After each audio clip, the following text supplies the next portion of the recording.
వరకు ఎంతో గొప్ప ప్రముఖులతో పరిచయాలు ఉన్నటువంటి వ్యక్తి ఈ ఎప్స్టీన్. మరి ఇంత గొప్ప ప్రముఖులతో పరిచయాలు ఉన్నాయి కాబట్టి ప్రపంచమంతా దీని గురించి మాట్లాడుకోవడం సర్వసహజమే. ఎప్స్టీన్ ఒక పేరు పలుకుబడి ఉన్నటువంటి వ్యక్తి. తను న్యూయార్క్లో పుట్టి పెరిగాడు.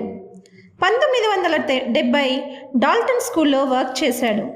1982 జే ఎప్స్టీన్ అండ్ కోతో ఒక సంస్థను రన్ చేశాడు. ఈ సంస్థ ద్వారా ఎప్స్టీన్కు కొంతమంది ప్రముఖులతో పరిచయాలు ఏర్పడ్డాయి.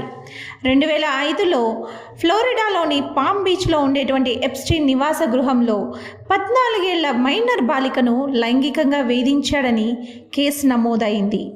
2008లో ప్రాసిక్యూటర్స్ తనతో ఒప్పందానికి రావడం ద్వారా తను సుదీర్ఘ శిక్షను తప్పించుకొని అతి తక్కువ శిక్షతో తను బయటపడ్డాడు.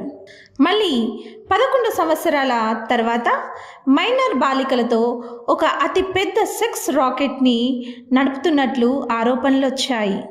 సెక్స్ ట్రాఫికింగ్ విచారణపై ఎదురుచూస్తూ ఎప్స్టీన్ 2019 ఆగస్టు 10న జైల్లోనే మరణించాడు. అయితే అది ఇప్పటికీ కూడా అనుమానాస్పదంగానే ఉంది. ఆ తరువాత చాలామంది బాలికలు ముందుకు వచ్చి మేము వేధింపులకు గురి అయ్యామని చెప్పారు. దాంతో ఈ కేసు మరీ పెద్దదైంది.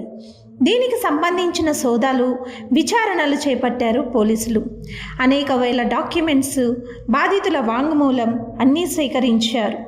Epstein partner and ex girl friend Maxwell కూడా దీనితో సంబంధం ఉన్నట్టుగా తెలిసింది. 2021లో ఆ మ్యాక్స్వెల్పై వచ్చినటువంటి ఆరోపణలు రుజువు కావడంతో తనకు 20 ఏళ్ళు జైలు శిక్షను విధించారు. 2025 అమెరికా న్యాయశాఖ విడుదల చేసిన మెమో ప్రకారంగా 300 గిగాబైట్లకు సంబంధించినటువంటి డేటా మరియు భౌతిక ఆధారాలను FBI సేకరించింది. వీటిలో వేధింపులకు గురి అయిన బాలికల ఫోటోస్, వీడియోస్, ఇతర వ్యక్తులకు సంబంధించిన ఇన్ఫర్మేషన్ అంతా లభించింది. 2025 నవంబర్ అమెరికా కాంగ్రెస్ ఉభయ సభల్లో ఎప్స్టీన్ ఫైల్స్ ట్రాన్స్పరెన్సీ యాక్ట్ను ఆమోదించాయి.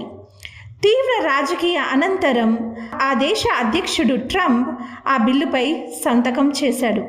ఎప్స్టీన్పై జరిగినటువంటి క్రిమినల్ విచారణకు సంబంధించిన అన్ని ఫైల్స్ని 2025 డిసెంబర్ 19 నాటికల్లా బహిర్గతం చేయాలని ఆదేశించారు. 2026 జనవరి 30న అమెరికా న్యాయశాఖ చాలా సమాచారాన్ని విడుదల చేసింది.